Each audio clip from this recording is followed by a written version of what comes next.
Bien, nuevamente agradecer a todos los que están participando de este webinar de fibromialgia, dolor e inmunidad, donde tenemos a nuestra gran exponente Andrea Martínez, quien va a compartir sobre la relevancia que tiene esta condición, principalmente en la nocicepción, en la inmunidad y cómo obviamente se vincula en la rehabilitación. Y bueno, Andrea Martínez es kinesióloga, fisioterapeuta, tiene un doctorado en investigación en dolor, es magíster en el tratamiento y estudios del dolor, tiene un magíster en salud pública y es parte del directorio de la Xochiquidó. Entonces, Andrea, te doy el pase para que también te puedas presentar y puedas dar también algunos comentarios previo a comenzar con este webinar. Hola, gracias por estar presente. Ya me presentó Sebastián, pero sí les comento que yo he tenido la posibilidad de participar de varios lugares, como son los laboratorios de dolor y instancias en dolor. Trabajo en docencia, pero más que nada en clínica. Y una de las cosas que siempre me ha llamado la atención es la relación del dolor con la inmunidad y en patologías de dolor crónico como la fibromialgia, y que muchas veces he dejado de lado, y cuando pensamos en dolor pensamos en un tema neurológico, en las vías nociceptivas, pero se nos olvida esta parte que ya hace un tiempo se está trabajando, se está estudiando, hace unos 4 o 5 años atrás, y tiene mucha relación, y a uno somos como personas del área de la rehabilitación, deberíamos considerarla, el área sensorial con el área inmunológica están muy cercanas, y es un tema que no se habla mucho. Y dentro de esta patología que es la fibromialgia, esto se ve de forma más importante. El objetivo de esta webinar en particular es conocer la importancia de la inmunidad en el dolor persistente y sobre todo en el cuadro clínico que es la fibromialgia, pero también en el dolor persistente, que uno piensa en el dolor y no piensa en la inmunidad del paciente. Si alguno de ustedes ha tenido clínica en dolor, muchos de sus pacientes se van a dar cuenta que tienen cuadros de inmunodepresión, les van a contar muchas veces que tienen muchos resfriados, que tienen muchas cosas de ese tipo, y uno los deja pasar. Pero es más cercana la relación del dolor con la inmunidad de lo que uno cree. Por tanto, en este webinar, lo más importante para mí es que cuando pensemos en un paciente en dolor, no solo nos vayamos a las vías nociceptivas, al ganglio dorsal de la médula, también pensemos en la parte inmunológica de la persona que estamos tratando. En particular, el término fibromialgia no es muy nuevo, es bastante antiguo. Fue descrito primeramente en 1500 por Guillain de Bayeux, que lo describió como un reumatismo, y eran dolores musculares. En 1815 mencionó él por primera vez como un dolor especial en los músculos y articulaciones y lo llamó fibrositis. En 1880 lo tomaron los psicólogos y el psicólogo Baird describió este cuadro como fatiga, dolor generalizado, trastornos psicológicos y neurastenia. Y tal vez mucho de eso ha quedado, y siempre que se piensa en un paciente con fibromialgia, se piensa que es un tema psicológico, cuando vamos a ver que hay muchas otras cosas más. Ya en 1904, el patólogo Ralph Stockman informó sobre procesos inflamatorios en los tabiques fibrosos e intramusculares de biopsias de pacientes afectados por lo que en ese momento se conocía como reumatismo crónico. Más tarde, Govers mencionó estar de acuerdo con el término fibrositis y lo pasa a llamar inflamación del tejido fibroso, en su descripción del lumbago secundario a fibrositis reumática. Y ya en 1976 se acuñó el término fibromialgia y se lo utilizó por primera vez un médico apellidado Hench y evidenció inflamación. Y ya en 1990, el Colegio Americano de Reumatología estableció sus criterios de clasificación y diagnósticos, los cuales han ido siendo modificados del 2010 al 2011 y al 2016.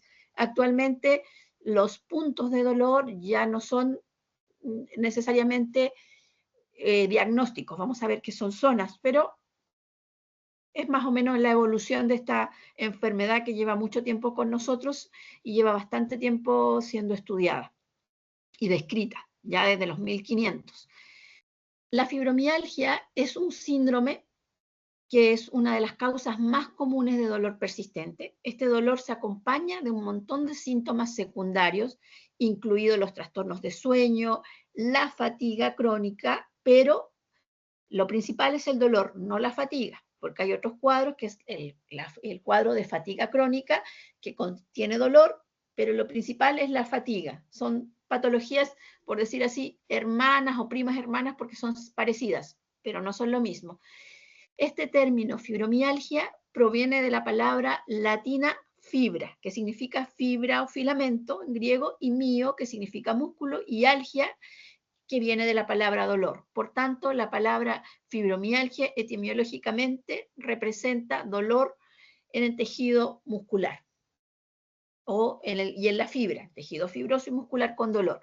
En un principio, en los diagnósticos se hablaba de puntos dolorosos, particularmente había una cantidad, ahora no me acuerdo exactamente el número, una cantidad de puntos dolorosos. Ahora, para diagnosticar la fibromialgia desde el 2016 a la fecha, ya el 2010 ya esto cambió, pero ya el 2016, en los nuevos criterios diagnósticos quedó establecido, se habla de zonas de dolor. Y las zonas del dolor son las que están aquí dibujadas, que ustedes pueden verlas en el hombro, en la espalda, en los muslos, en antebrazo, pero son zonas de dolor. En esas zonas de dolor podemos encontrar puntos de dolor o zonas más amplias de dolor, ¿ya? Pero ya no son puntos en concretos. Es parte del diagnóstico, pero ya eso no es lo principal, por si acaso, por si para el que quiere revisar los diagnósticos que se hacen o la evaluación que se hace, porque el diagnóstico es médico, pero en la evaluación hay un test bastante claro donde están los criterios diagnósticos y se abarcan por puntos. Cada criterio va teniendo un puntaje y según ese puntaje se va a diagnosticar la fibromialgia. Y dentro de esos criterios están las zonas de dolor y los trastornos del sueño, la fatiga crónica, siendo lo que da más puntaje, por decirlo así, que es lo principal en este cuadro, es el dolor. Esto es una afección crónica de origen desconocido, no es muscular, que provoca dolor intenso en el músculo esquelético, pero no es el origen el dolor en el músculo. Hay un aumento de la sensibilidad, rigidez y alodinia, una percepción que es esta percepción anormal del dolor ante un estímulo normalmente indoloro, con cansancio o fatiga, asociado a trastornos de sueño. Normalmente puede ser insomnio o sueño no reparador, no necesariamente insomnio. Puede que una persona con fibromialgia no tenga insomnio, pero sí tenga sueño no reparador. Este dolor suele ser profundo, constante y de difícil descripción, y en general suele empeorar con temas de ansiedad y de estrés. Por eso muchas veces se lo asocia a cuadros psicológicos, pero no necesariamente es la causa, ¿ya? Es un factor de empeoramiento y de agravación de los síntomas, pero no necesariamente la causa de esta patología. La fibromialgia es un síndrome clínico que afecta alrededor del 2 al 5% de la población en países desarrollados, siendo mucho más frecuente en mujeres que en hombres. Y en Chile no existen todavía estudios epidemiológicos. Claro, hubo un estudio que se hizo hace unos años, pero todavía no es 100% claro. La Corporación de Fibromialgia de Chile estima una prevalencia más o menos del 2%, y siendo más frecuente en los hombres, con un 61%. Esta es una encuesta que se hizo en el MinSal y es parte de la información que sale en la asesoría técnica parlamentaria para sacar la ley de fibromialgia que salió ya hace un año y medio atrás, en el cual se está empezando a trabajar estos temas a nivel de salud pública. Hay poca información respecto a las causas. Puede estar asociado con enfermedades específicas como infecciones.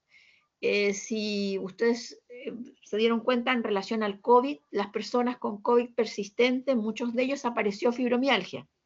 Y ahí va la asociación con las infecciones.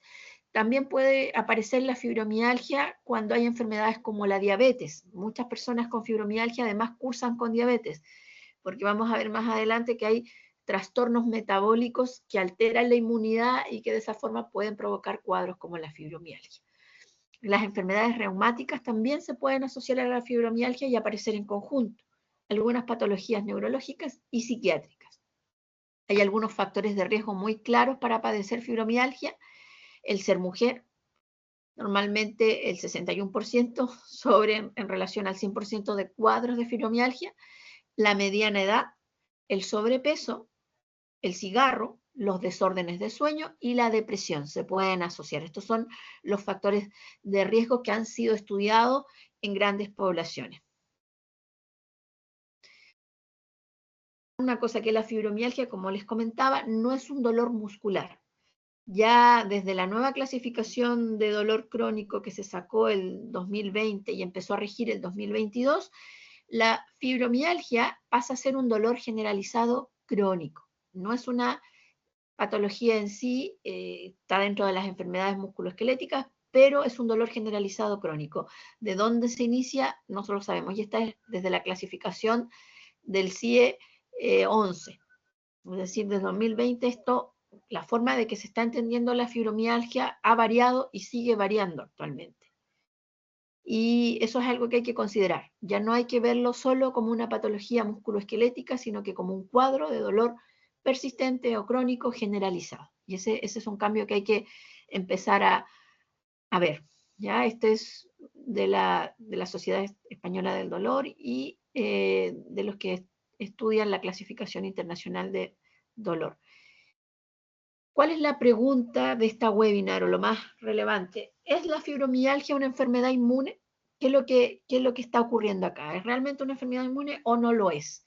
¿O hay factores que lo están llevando ahí? Los últimos estudios en relación a esto se han dado cuenta y ha surgido la conciencia de que hay posibles conexiones de la fibromialgia con el sistema inmunológico. Y esto está abriendo nuevas investigaciones para estudiar la enfermedad y poderla manejar a través de acciones, porque hay acciones médicas, hay acciones terapéuticas de la mano de la terapia ocupacional, hay acciones fisioterapéuticas, kinésicas, y también que van a ayudar a esto si nos vamos a este enfoque que hay. Varios estudios están viendo, por ejemplo, de que cuando hay fibromialgia hay una reducción de la respuesta en el sistema inmune, por ejemplo. Es decir, hay cosas que hacen pensar de que la fibromialgia lo podría ser. Todavía está en estudio, no está 100% claro, pero sí se sabe que hay alteraciones directas en el sistema inmune en las personas con fibromialgia. Tanto así que podrían haber reducciones en la respuesta inmunitaria. Antes de ver todo lo que pasa en la fibromialgia cuando hay alteraciones inmunitarias en la fibromialgia o en el dolor persistente, pero particularmente en la fibromialgia, es bueno recordar qué nos dice la inmunología o de qué se trata la inmunología o cómo son las respuestas inmunitarias en realidad, para poderlas linkear con lo que es el dolor, con la fibromialgia y el dolor crónico. Por eso vamos a recordar algunas cosas de la inmunología. La respuesta inmunitaria es un conjunto de fenómenos que el organismo va a llevar a cabo para eliminar y reconocer agentes externos que está percibiendo como dañinos.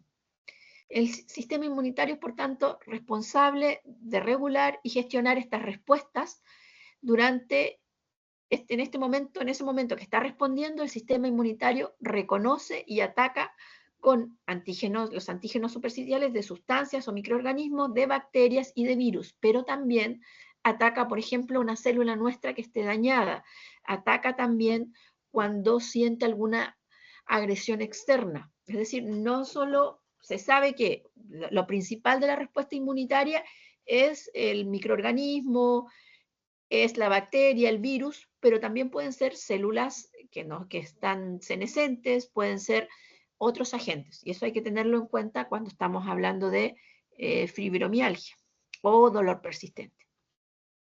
Esta respuesta inmunitaria tiene dos respuestas, o tiene dos formas en las que se da, que son en conjunto, no son separadas, una con la otra se relacionan, y una es la primera que responde, por decirlo así, la primera que existe, la más primitiva, que es la respuesta innata, que es la rápida, que ocurre en las primeras 12 horas, y que está determinada por los macrófagos, las natural killers, los eosinófilos, y después viene una respuesta más lenta que depende de lo que nosotros conocemos en nuestro sistema, es decir, lo que hemos aprendido de qué es lo que son las enfermedades que es en nuestro sistema y que lo ha ido aprendido a reconocer, que es la respuesta inmunitaria adaptativa, que depende de las células T, de las CD4, los CD8, de los anticuerpos en particular, por esto es la adaptativa inmunitaria, pero esta no se va a dar sola, siempre va a ser la respuesta inmunitaria la que va a gatillar esta respuesta adaptativa, ¿ya? Y esta es la que ocurre después de las siguientes 12 horas y que la van a gatillar los anticuerpos y va a empezar a ver, y esta respuesta es la que se va a mantener durante la primera 7 días, ¿ya? Pero eso no significa que no esté la otra no ocurriendo, simplemente que es la primera que va a llegar a apagar el fuego de esta respuesta que tiene que dar el sistema inmunológico para protegernos, ¿ya? Y esto, si ven acá, todas estas respuestas van a gatillar lo que se puede ver, si ustedes lo ven en la parte de arriba del sistema inmunitario, el sistema de proteínas del complemento.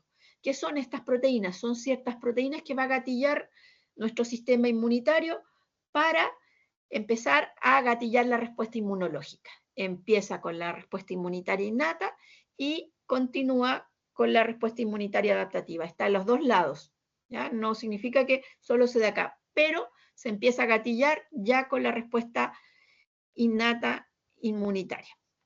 Este sistema del complemento, que son la activación de ciertas proteínas que van a promover la inflamación, la opsinización, que es que se cierren o se dejen escondidas, por decirlo así, y llevarlas hacia otro lado, las bacterias queden ahí reducidas, y obviamente la lisis o la eliminación de estos microorganismos. Y esto ocurre por 3 vías, y estas 3 vías pueden ocurrir al mismo tiempo, no es que se vayan dando, sino que van a depender de distintas cosas. Por ejemplo, la vía alternativa se va a activar por microorganismos y va a dar inicio a esta vía del complemento que tiene un montón de proteínas que son de la CDC, C3, C3A, C3B, C5, vamos a ver que son muchas, aquí solo hay algunas. Y no necesariamente son en orden. Todas estas proteínas tienen ciertas características y van a tener ciertas acciones sobre los microorganismos. Y en relación a eso se le da el número, la letra, y van a estar relacionadas con algunas funciones que cumplen estas proteínas en relación a estos microorganismos que van a eliminar. La vía clásica, que se va a activar por los... hoy siempre sé, por los anticuerpos, se me olvida la palabra, disculpen, por los anticuerpos, y las vías de lecitina que están relacionadas con los azúcares. Se va a activar por azúcares, en este caso por la unión de manosa. La manosa es un tipo de azúcar que va también a activar este sistema del complemento. Y van a salir todas estas proteínas en cascada y van a generar un complejo de ataque en la membrana. Esta membrana que está aquí abajo en la fase final es lo que ellas van a hacer. Y ahí el microorganismo va en lisis, es decir, se va a eliminar y por cambios de presiones en el sistema lo eliminan y lo hacen desaparecer, por decirlo así. Y ese es el sistema del complemento, que se activa por cualquiera de estas vías, que puede suceder una, otra o todas al mismo tiempo. No necesariamente es que es una o es otra, sino que muchas veces pueden ser todas al mismo tiempo para llegar a la función final, que es eliminar este microorganismo y que queden encerradito y generan este proceso inflamatorio. ¿Qué es lo importante de esto? Que esta cascada del complemento, que es para el sistema inmunitario, por lo que ustedes ven acá, arriba se puede ver que la cascada se está produciendo desde el primer momento en la respuesta inmune innata, y que sabemos que ocurre así y que tiene como función eliminar a los microorganismos, ocurre también, y esto es lo nuevo que se ha estado viendo alrededor desde el 2020 a la fecha, ocurre también para la regularización de la neuroinflamación, la sensibilización nociceptiva y el dolor. Es decir, esta cascada no es solo para la inmunidad. Iba a decir algo, pero después lo comento. Esta cascada del complemento es, por lo tanto, un componente clave del sistema inmunitario innato que va a reclutar estas reacciones enzimáticas que acabamos de ver, esta cascada de proteína, que es para eliminar patógenos, promover reparación de tejidos, pero además tiene una acción sobre la remodelación sináptica, el crecimiento axonal, el daño neuronal, la sensibilización nociceptores y dolor. Y esta es la unión que ocurre entre el sistema inmunitario y el sistema nociceptivo, es a través de esta cascada del complemento, que esto es lo que se cree que ocurre. A pesar de los avances que han habido todavía, esto en el 2021, pero aún no se sabe exactamente cómo ocurren estos mecanismos celulares de forma concreta. Pero de que ocurre, ocurre. Y estas cascadas tienen efecto en neuronas del sistema nervioso central y en neuronas del sistema nervioso periférico. Aquí hay un sistema del complemento que está ocurriendo también al mismo tiempo. Se puede ver la vía clásica, la vía de la lecitina, que ahí ven bacterias de azúcar, sugar, la otra que tiene que ver con hidrólisis, la vía alternativa, y la otra que viene la clásica, que es la de los anticuerpos complejos. No es necesario ver todas las cadenas, pero si ustedes se van a ver acá, por ejemplo, al final de acá de la vía terminal, se está produciendo esta cascada en artritis, en dolor posquirúrgico, se está produciendo en cáncer, se está produciendo en dolor por neuropatía, el PNI es dolor por neuropatía, y no solo ocurre en agresiones externas, sino que en estos procesos de dolor. Por tanto, estas vías van a producir exacerbación en dolor posquirúrgico, en dolor neuropático periférico, en síndrome del dolor complejo regional están ocurriendo, en dolor artrítico, en neuropatías cancerosas y en la espondilosis anquilosante. En cada una de estos procesos, en las vías clásicas, en la vía de la lecitina, en la vía alternativa, y terminal significa al final de todas las vías, porque estas se producen al mismo tiempo, que era lo que yo les comentaba, pero se separan porque van activando de distintas partes esta cadena, que son proteínas, que en el fondo se separan y tienen la función de ir eliminando microorganismos, pero también células que nosotros no necesitamos, no nos sirven, y algunos agentes agresores, que por eso es el tema de que la inmunidad no es tan así como solo microorganismo, por decirlo así, o solo virus. Por tanto, ¿a qué conclusiones ha llegado todo esto? Que hay cambios dependientes del complemento en función, y esto es lo importante para cualquier persona que es fisioterapeuta, kinesiólogo o terapeuta ocupacional o del área de la rehabilitación, que estos cambios del complemento tienen una acción sobre el sistema somatosensorial y tienen una respuesta sobre la lesión, la enfermedad, y van a contribuir a la sensibilización nociceptiva, al desarrollo tanto del dolor agudo como el dolor crónico, y tiene una relación directa con el sistema somatosensorial.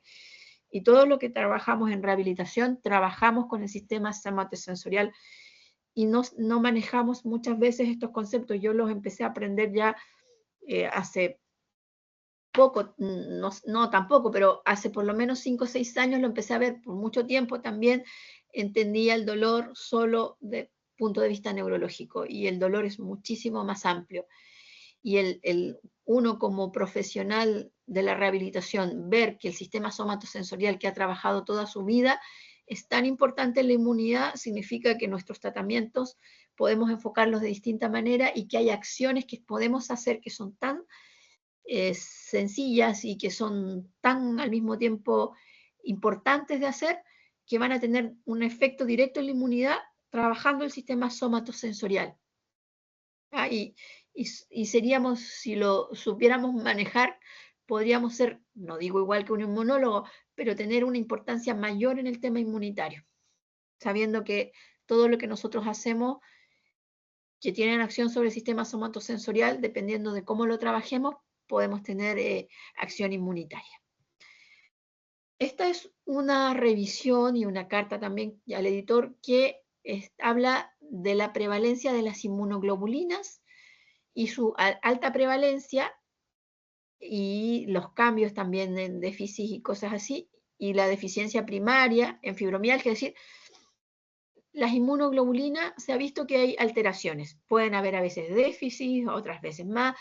Por ejemplo, los estudios han mostrado que hay altos niveles de inmunoglobulina A, inmunoglobulina G, inmunoglobulina M, que creo que está relacionada con las bacterias, la inmunoglobulina G, que tiene que ver con inflamación, la inmunoglobulina E, y hay una alta prevalencia también, y eso se ha visto, de inmunodeficiencia primaria en las personas con fibromialgia.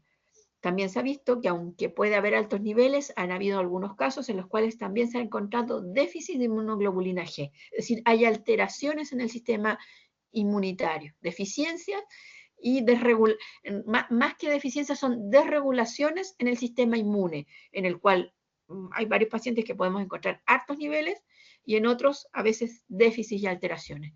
Pero sí, en todos se vio una alta prevalencia de inmunodeficiencia primaria, especialmente en las personas con fibromialgia. Si ustedes se van a un texto y leen los síntomas de fibromialgia, van a ver que muchos de ellos se habla de síntomas urinarios y están relacionados con infecciones y muchas veces tienen que ver con este tipo de cosas. Bueno, las inmunoglobulinas, también conocidas como anticuerpos, son las que produce nuestro sistema inmunitario, que somos las que estábamos hablando ahí en delante, y son las que van a responder ante antígenos, a estas sustancias dañinas para el organismo, y desempeñan un papel fundamental para la defensa de las infecciones, de las enfermedades, y estas son las que van a, una de las vías, ellas son las que van a activar una de las vías del sistema del complemento. Así que es importante saber que si tenemos esta alteración en las personas con fibromialgia, significa que tenemos el sistema del complemento activo en ellos, que no, el sistema del complemento debería activarse solo cuando hay enfermedades infecciosas. Para eso está hecho, incluso nosotros tenemos protecciones en nuestro cuerpo, que son que este tipo de inmunoglobulina o de proteínas se activan por patrones, es decir, la célula tiene un marcador y aquí me tengo que ir. Si ellas están activas es o porque se desregularon por una razón o porque hay algún marcador en el sistema que le está diciendo que hay algo que la está agrediendo. ¿Ya? Por eso hay que tener ojo que en estas personas con fibromialgia que todas estas inmunoglobulinas estén desreguladas o muy presentes, porque significa que hay algo ahí que está activando el sistema del complemento y por tanto está produciendo una sensibilización en el sistema nervioso central y periférico. Las inmunoglobulinas son producidas por los linfocitos B, que es un tipo de célula inmunitaria. Existen varios tipos, la IG, la IgM, la IgA, la IgD, la IgE, que tienen diferente estructura y función. Es decir, que unas van a ser para activar bacterias con azúcares, otro para activar bacterias más pequeñitas, otro para activar virus, todas tienen una función diferente. Cada tipo de inmunoglobulina tiene una distribución y una función específica en la respuesta inmunitaria. Y todas de alguna forma van a desencadenar que esta cadena del complemento, que es parte de la inmunidad innata y que se libere o se gatille, por decirlo así, y empieza a generar cambios. ¿Qué es lo que se ha visto? Hay un estudio muy interesante del 2021 que se hizo una transferencia pasiva de suero de personas con fibromialgia a ratones, ¿ya? Y se vio cuáles eran los síntomas de estos ratones. Esta investigación en particular fue la que dio pie a empezar a ver la fibromialgia como una enfermedad autoinmune.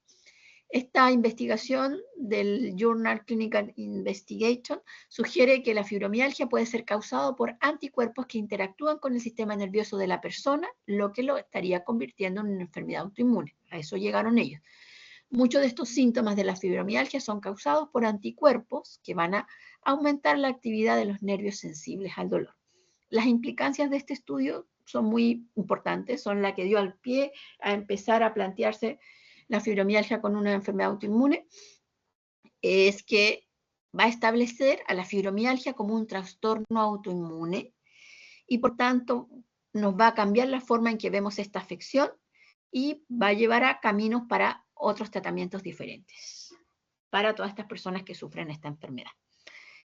Se empieza a plantear esto porque lo que se hizo aquí es un estudio experimental en el cual a los ratoncitos que están aquí se les con sujetos sanos y sujetos con fibromialgia, se hizo un suero de ellos, de sus células sanguíneas, se sacó y la purificación donde estaban los anticuerpos, y cuando se inyectó en ratoncitos el suero de personas con fibromialgia, empezaron a tener los mismos síntomas que las personas con fibromialgia.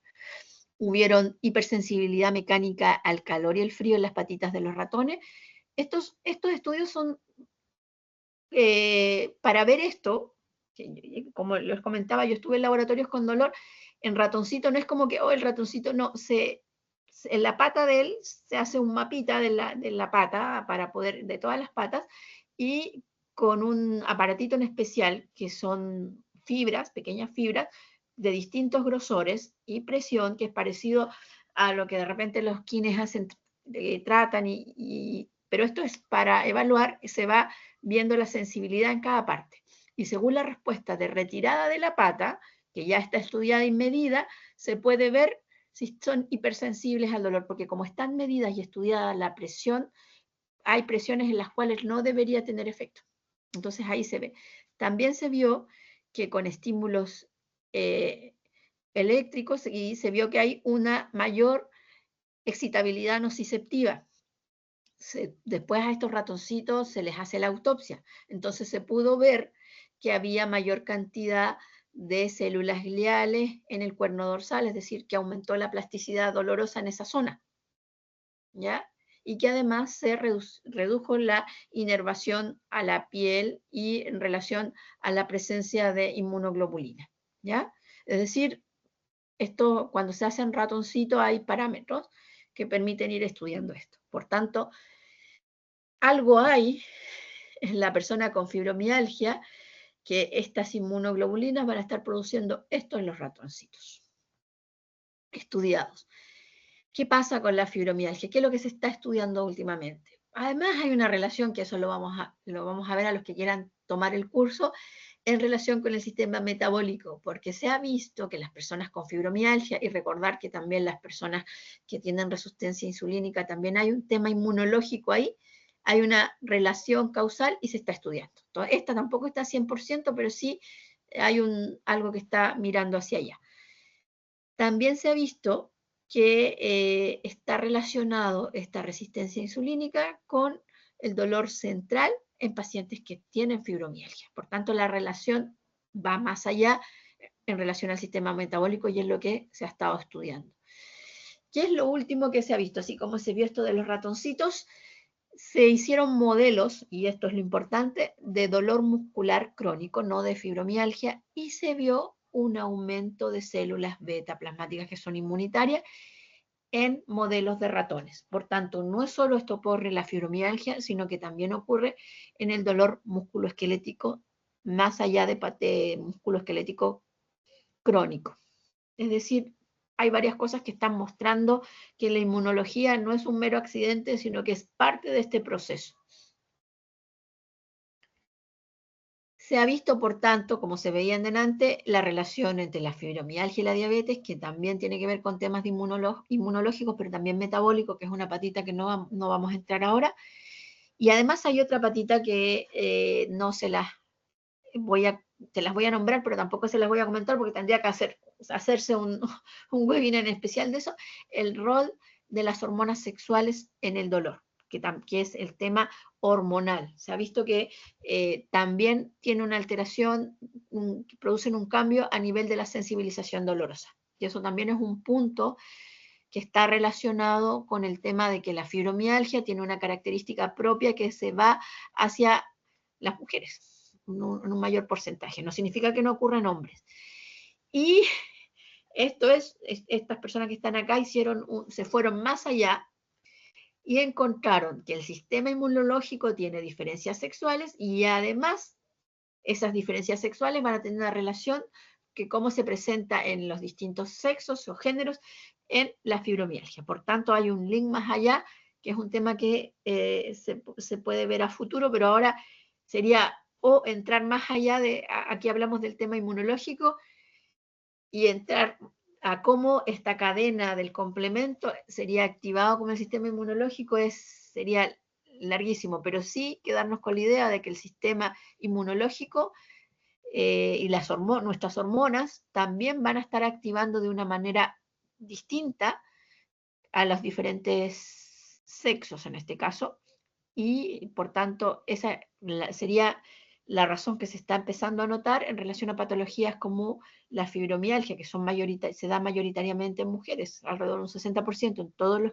estudios que se han hecho nacionales e internacionales. Por tanto, eso es lo que yo les iba a mostrar en esto. Después, los que quieran tomar el curso van a ver que hay mucho más que se puede ir abordando acá, pero la idea era que supieran de cómo la inmunidad nos va abordando el tema de la fibromialgia y el dolor. Sebastián. Bien, sí, muchas gracias Andrea por haber compartido todo este material, ¿cierto?, científico sobre esta relación entre el dolor, la fibromialgia y la inmunidad. Y me gustaría ahora poder tener un tiempo de conversación.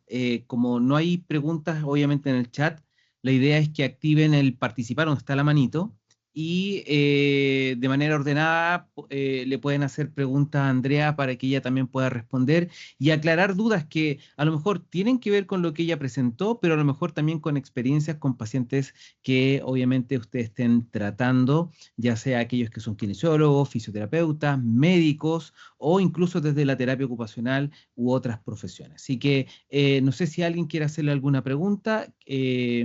Si es posible que puedan encender las cámaras para que sea una conversación mucho más directa y obviamente conversarlo. Cristian, por favor.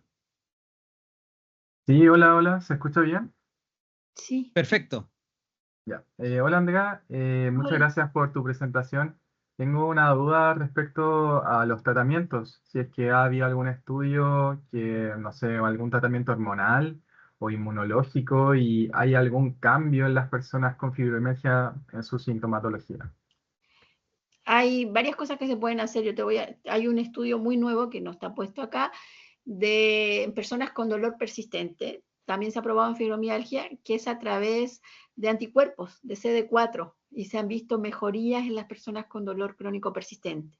Pero además de eso, hay algunas actividades que podemos hacer como fisioterapeuta a través del manejo de la actividad física con ciertas condiciones y características, porque tiene que ver con la carga, para mejorar el sistema inmunológico, que tienen que ver con esta relación que tiene el músculo cuando tiene, con el dolor muscular crónico. Es decir, el músculo también tiene acciones sobre la inmunidad, tanto así que no sé si ustedes recuerdan el tema de que las personas con sarcopenia, especialmente con cáncer o adultos mayores, llega el tema de la inmunosenescencia y está relacionada con masa muscular.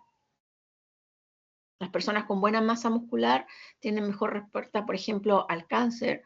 Los adultos mayores que llegan a adultos mayores sin tanta pérdida de masa muscular y sarcopenia también tienen una respuesta distinta. Yo trabajo con pacientes y hay cosas que se pueden hacer desde de la terapia física y hay otros tratamientos que también se pueden hacer desde la terapia ocupacional y tratamientos inmunitarios directamente. La inmunoterapia, como la terapia con anticuerpos CD4, por ejemplo, tiene efectos también sobre el dolor. Y perdón, respecto a la Sí. actividad física, no sabes si se recomienda, no sé, ejercicio aeróbico o ya que hablas de masa muscular, hipertrofia, no sé Ya, si uno más que otro. sí, mira, sería muy largo explicar porque ahí tienen ciertas características que va dependiendo de la condición del paciente, va a depender del grado de pérdida de masa muscular, del tipo de entrenamiento que tengas que hacer, y es algo que en el curso se va a hablar un poquito más en detalle, pero ahora habría que hacer una webinar completa, pero sí tiene que ver con aumentos de carga dependiendo de las condiciones del dolor del paciente. Tienes que Muchas evaluar cómo está el gracias. dolor. Perfecto. ¿Alguien más que quiera hacerle una pregunta a Andrea de lo que habló ahora?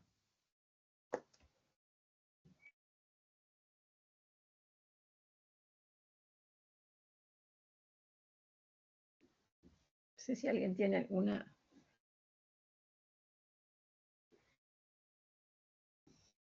Jorge, por favor.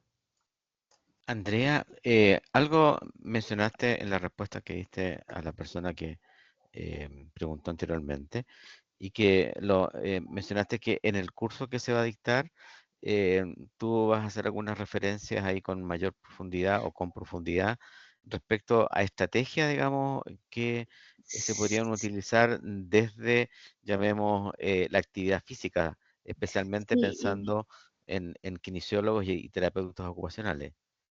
yo en el curso, en una de las partes que se va a mostrar, se va a hablar de estrategias de cómo trabajar la inmunidad desde la terapia física y la terapia ocupacional, más de la terapia física, pero también de temas de imaginería motora que también pueden tener un efecto, pero voy a hablar también de la carga de actividad física. Lo que pasa es que el explicarlo ahora es bastante largo porque hay que tratar de ir mostrando cómo las distintas cargas se pueden ir ocupando y cómo hay que evaluar, porque si hacemos mucho ejercicio en un paciente con mucho dolor, al final, entonces, son como estrategias de trabajo con distintas herramientas de la rehabilitación desde la terapia, en el fondo, sí, que se van a Muchas mostrar gracias. más en detalle en el curso por el tiempo. Ok. Bien, ¿alguna otra pregunta, comentario, alguna experiencia que a lo mejor tengan y que quieran compartir? Cristian, nuevamente, Sí, tengo otra dale. pregunta. ¿Por qué crees que, Andrea, por qué crees que la fibromialgia no podía ser solo una enfermedad autoinmune?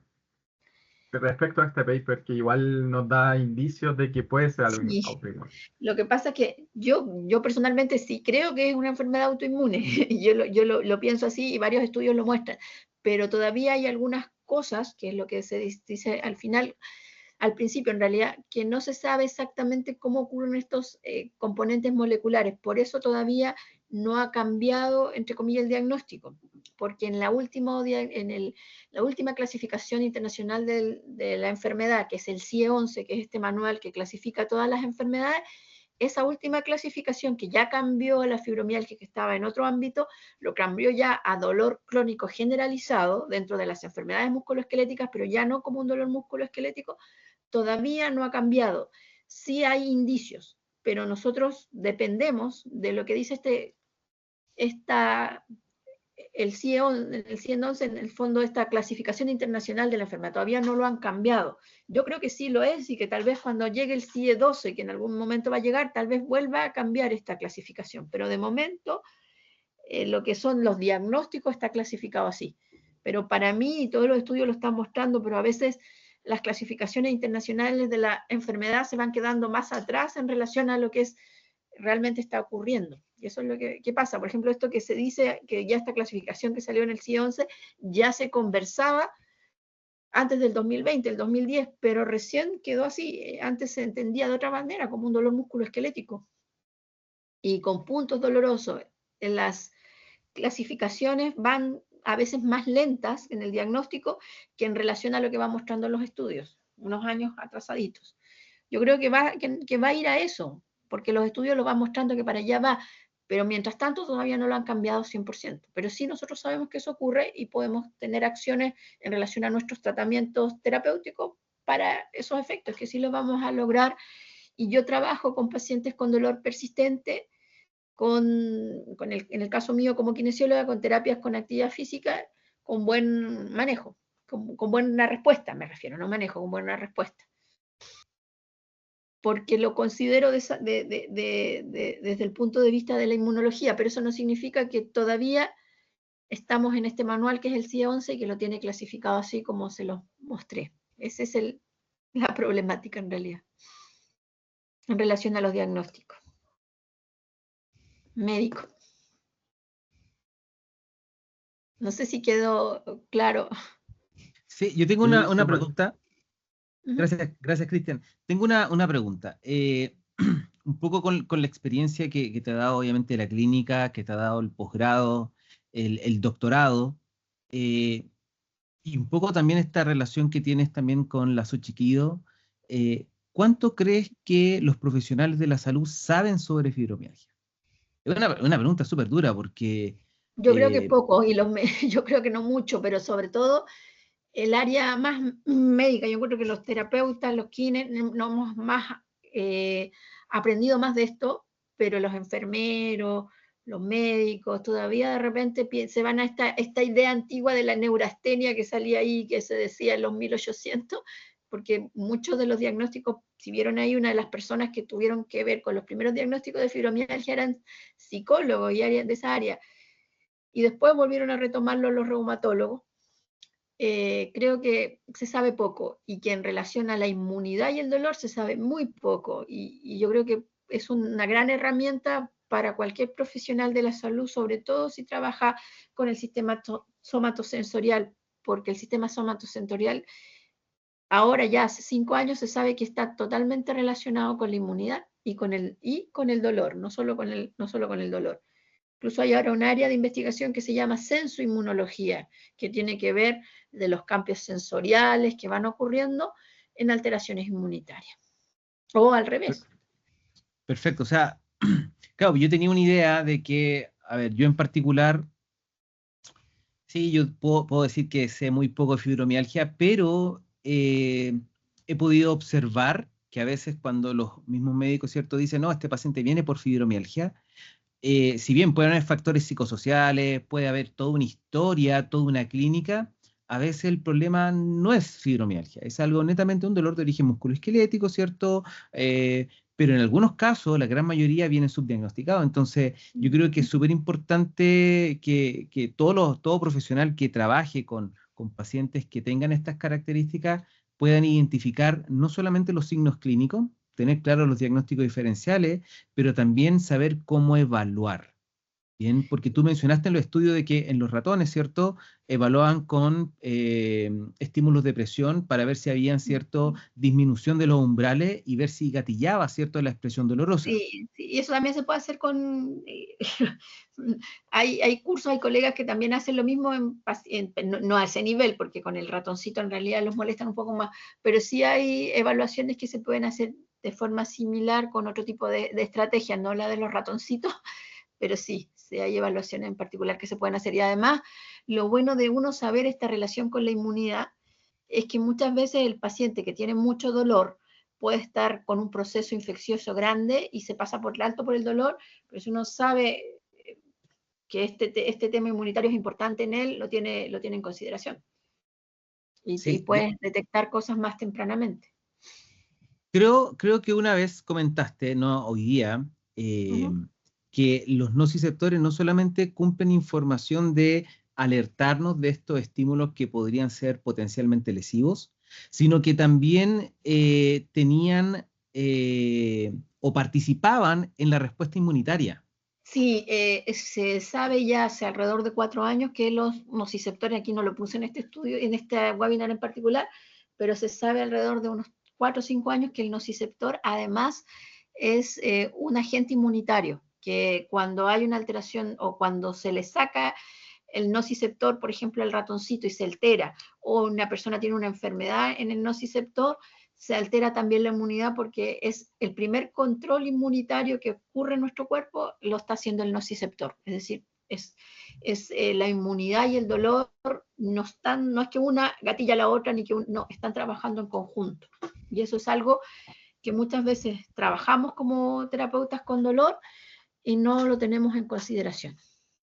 Porque no Perfecto. lo sabemos, porque aparte eso no se enseña en pregrado, te enseñan que el dolor es el dolor y que el nociceptor detecta dolor. No, el nociceptor detecta también el tema inmunitario, y si tú no tienes el nociceptor y por alguna razón te lo quitan o está alterado, vas a tener mayor cantidad de infecciones, por ejemplo, a la piel, por hongo o por otras cosas.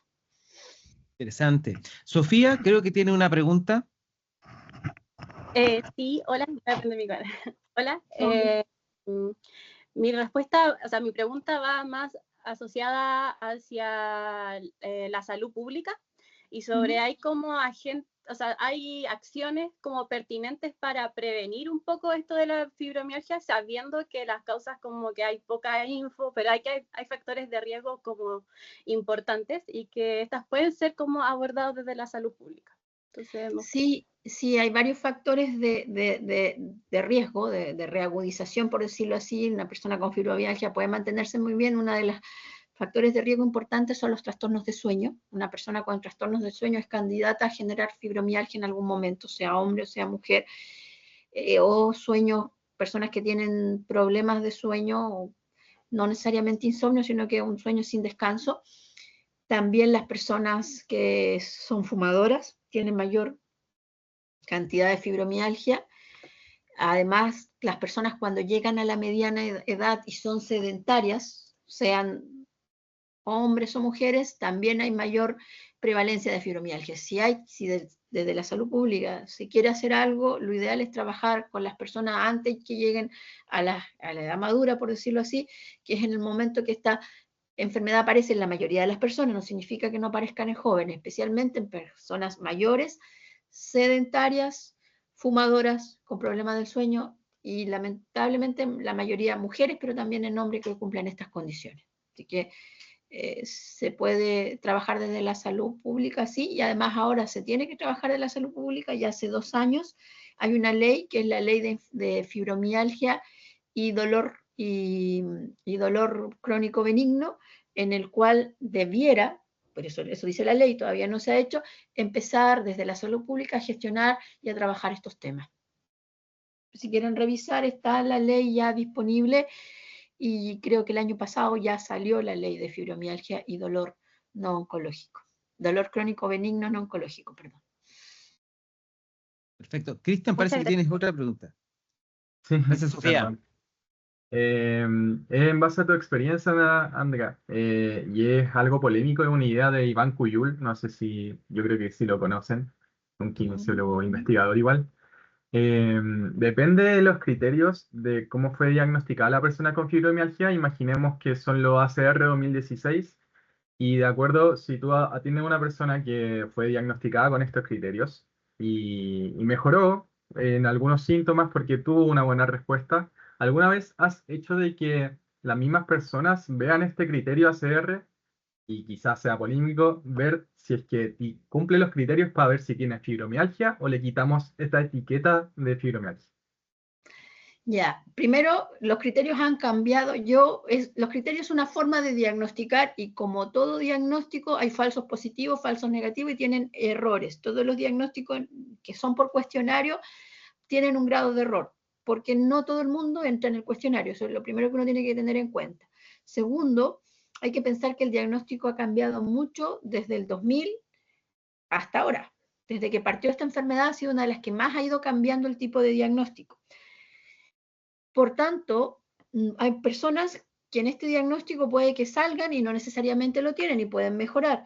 Lo que debería considerarse, creo yo, todos los diagnósticos que son por cuestionario pueden tener errores, incluyendo, voy a hacer polémica acá, el autismo, que si diagnosticas con un test, es lo que existe, es lo que hay. Así como cambió el CIE-11, son protocolos, y para diagnosticar, el que diagnostica lo tiene que hacer, pero se pueden apoyar con otro tipo de actividades clínicas y con test de alodinia y cosas así. Pero obviamente yo no digo que esté de acuerdo o no de acuerdo, pero estos son los protocolos que existen para las evaluaciones. Y si ustedes ven, han ido cambiando porque habían errores con los diagnósticos anteriores. Eso no significa que todos los que, entre comillas, se evalúen con este cuestionario realmente tengan fibromialgia, pero sí va a haber un porcentaje que sí, porque estos test están hechos para tener cierta especificidad y cierto, pero como todo test, es test, y va a depender del evaluador y va a depender del nivel de cuán bueno sea este test. Por tanto, muchas veces estos test, si yo no soy médico, por tanto no hago las evaluaciones, pero si este test uno tiene duda, puede solicitar al médico, o puede hacer algunos tests de alodinia o de otro tipo de test que puedan evaluar de forma más clínica el dolor crónico, y además pedirle que le haga algunos exámenes de sangre, porque debería tener alterado el PCR, que tiene que ver con temas de inflamación generalizada, con niveles de inflamación, y además deberían haber algunas alteraciones a nivel del, como sale acá, del IgG, a nivel de las inmunoglobulinas. Y es una forma de uno cerciorarse 100% si es que tiene duda de que este test no fue el diagnóstico más claro. pero recuerden que yo les mostré desde el principio que esta enfermedad o este cuadro patológico ha tenido muchos idas y diretes. Si yo les hiciera, que otra cosa que se les va a nombrar, la clase de cuando partió las primeras evaluaciones hasta ahora, van a ver que han habido hartos cambios, e incluso a veces se puede confundir con la fatiga crónica, porque tienen síntomas muy parecidos. La única diferencia, entre comillas, es que en uno es más preponderante el dolor y en otro más la fatiga. Pero si tú pones y comparas los dos test, te diré yo que no son tan distintos. Pero bueno, es lo que hay en este momento para hacer la evaluación. Y uno no puede irse contra estas evaluaciones. Sí puede poner en duda cuando algo le parece que en el fondo los criterios no están siendo tan claros, y solicitar o hacer unos test clínicos propios para ver el tema de alodina, de todo este tipo de cosas, y además a ver si tienes buena relación con el médico, pedirle algunos exámenes de sangre que te permita ver los grados de inflamación y de anticuerpos de esta persona. Y ahí ya te queda claro que esto es así. No sé si quedó clara la respuesta. Súper, sí, muchas gracias. Ya, vamos con la última pregunta. Eduardo. Hola, ¿qué tal? Hola. Bueno, un saludo, Andrea, desde acá, desde México. Hola, gracias. Qué lejos. Comentarte que me parece muy interesante tu presentación. Un tema bastante, pues, no muy conocido o no muy tocado, hablando de la fibromialgia y del dolor en general. Mi pregunta va más enfocada hacia, hablabas un poco del estudio de los ratones, en las que se aplicó una cantidad del plasma de pacientes con fibromialgia. La duda es si hay o se llegaron a identificar en ese estudio, si sabes, algún tipo de anticuerpo o se detectaron, no sé, algunas líneas inmunes afectadas en los ratones que pudieran orientar o ayudar a orientar el diagnóstico, sabiendo que para fibromialgia no existe ningún test diagnóstico específico. Sí, no existe nada específico, todo es dependiente de... Sí, hay uno, si me quieres me voy a devolver al ratoncito. Sí. Y sí encontraron algo, por eso es que ellos llegaron a esa conclusión. Encontraron un aumento, y lo primero lo encontraron en la persona con fibromialgia y después se desarrolló en mayor cantidad en el ratoncito, la inmunoglobulina G. Okay. Ahí la puedes ver primero cuando purificaron el suero y después le inyectaron al ratoncito, y en el ratoncito se reprodujo mayor cantidad de inmunoglobulina G. Es lo que encontraron en el ratoncito. Y por eso ellos llegaron a esta conclusión en el fondo. Y dentro de los otros estudios que se hicieron, que hay otro que se hizo en relación a la prevalencia de inmunoglobulinas en fibromialgia, se encontraron altos niveles de la inmunoglobulina A, la G, la M y la E. Y eso se ha encontrado en personas con fibromialgia. ¿Y se llegó a estadificar? Hicieron test de laboratorio para manejo de inmunoglobulina. Yo no manejo tanto los temas de laboratorio porque yo soy fisioterapeuta, pero sé que en estos dos estudios que se mostraron se realizaron test de laboratorio para verificar los niveles de inmunoglobulina, y en el de ratoncito también. ¿Algún valor en específico de las inmunoglobulinas o solo fue un momento? No, sí hay un valor en específico. Lo que pasa es que no lo puse y yo no lo revisé, pero como era una presentación más general no puse los niveles, pero sí en este estudio en particular, que es un poquito antiguo, pero fue uno de los primeros que empezó a ver los niveles de inmunoglobulina, sí sale el valor. No está puesto acá, pero el estudio lo muestra. Y también fue con test de laboratorio. Muy bien, buscaré el estudio. Va a estar en línea la presentación, así que pues, no es tan nuevo, pero sí es de los primeros que se hizo con eso. Muchas gracias. Nada, qué bueno que te haya gustado la presentación desde tan lejos. Bien, agradecido de todos los participantes, y especialmente desde México. Como les decía al principio, teníamos gente que se había inscrito al webinar casi de toda Latinoamérica. Y bueno, primero agradecer a Andrea por darnos esta este momento de actualización en todo lo que es la fibromialgia y esta relación con el dolor y la inmunidad. Pero además, bueno, quería un poco presentarles el curso que Andrea va a dictar a fines de mes, donde se va a profundizar con mayor detalle tanto la fibromialgia, el dolor, la inmunidad, como también las formas de intervención. Entonces, este curso tiene el mismo nombre del webinar y se va a dictar el 27, 28 y 29 de enero. Y esto va a ser en jornada PM, ¿bien? Entonces, Andrea, por favor, da la siguiente. Bien, en nuestro sitio web, que es kinonlineacademy.cl, ustedes van a encontrar este curso y otros cursos que les voy a mostrar al final. Y ahí ustedes van a poder observar el objetivo que tiene el curso, los contenidos que se van a revisar, como la fibromialgia, causa, diagnóstico y tratamiento.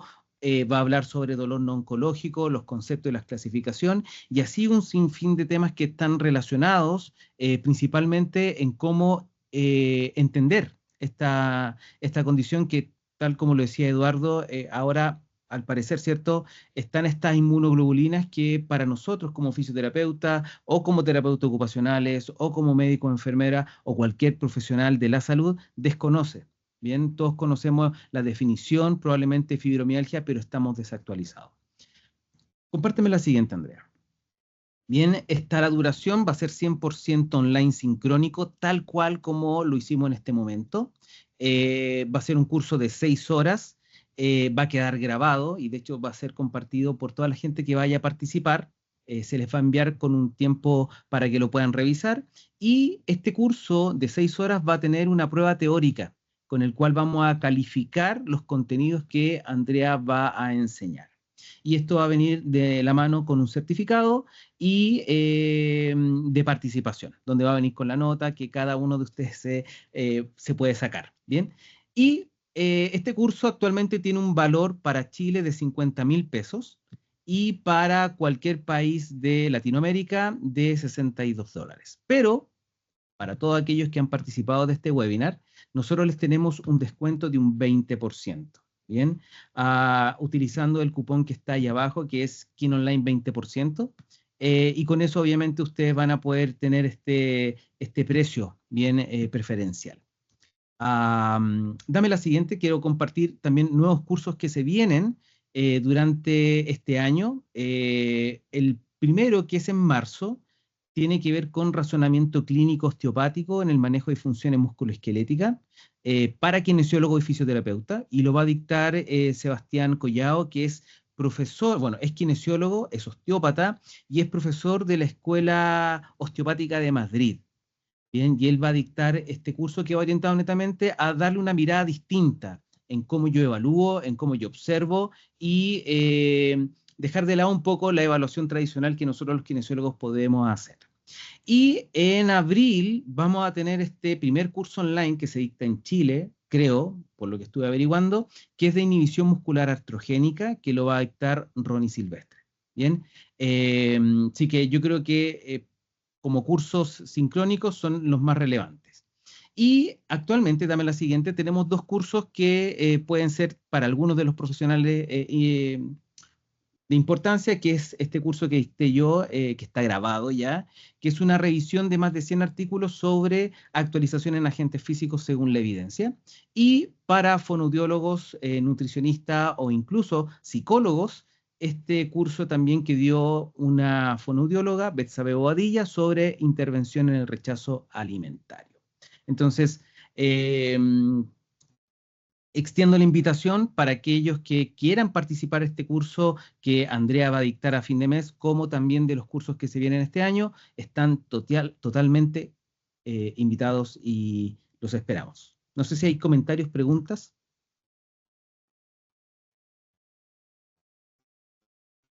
¿No? ¿Aló? ¿No? No, perdón. Ay, ya. Bien, agradecidos a todos por haber participado de este webinar. Nosotros vamos a subir esta instancia de capacitación a el canal de YouTube que tiene KinOnline. para que ustedes puedan volver a revisar el contenido, poder revisar los papers, pero quedan totalmente invitados al curso de fin de mes. Así que eso. Andrea, palabras finales. Nada, hasta luego. Espero que les haya gustado la presentación y se interesen por el curso, que va a estar muy interesante. Se van a tomar los temas más en profundidad.